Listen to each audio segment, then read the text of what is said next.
ya fabres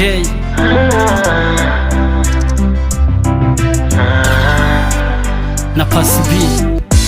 Iyisi iragoye, iyisi yo guhangayika.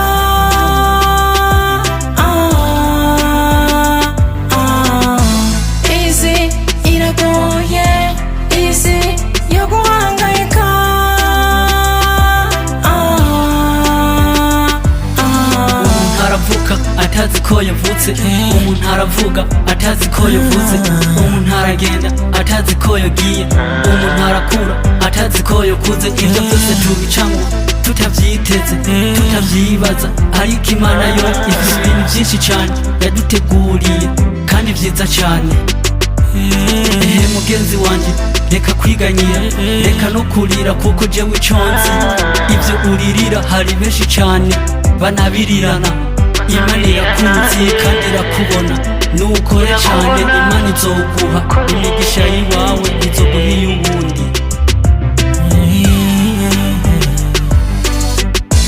Iyisi iragoye, iyisi yo guhangayika.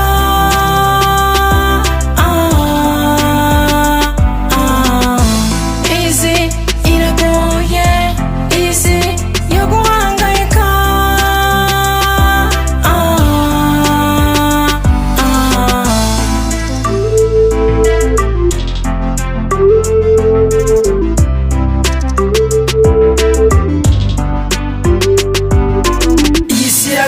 Niyo kwitondera kubana n'abantu n'ugugumya akarimi, ujya mugenzi uti ntutege kuwufasha kazo guhinduka mwaramusangira. Ni kandi n'amatunga atabanje gukena, amagogo amaganya amarira y'iyisi ntibizigera bihera. Baca umugani bati ingwa y'isima irera gufa mu kanwa.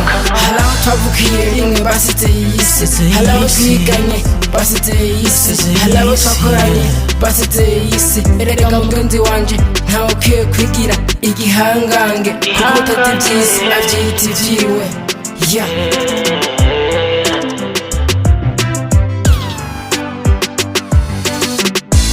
Iyisi iragoye, iyisi yo guhangayika.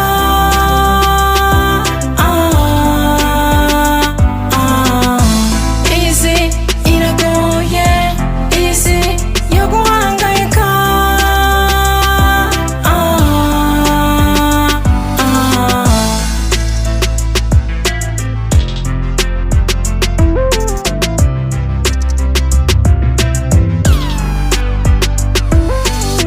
Ya fabres hiyo TV na paccy, amazing talent.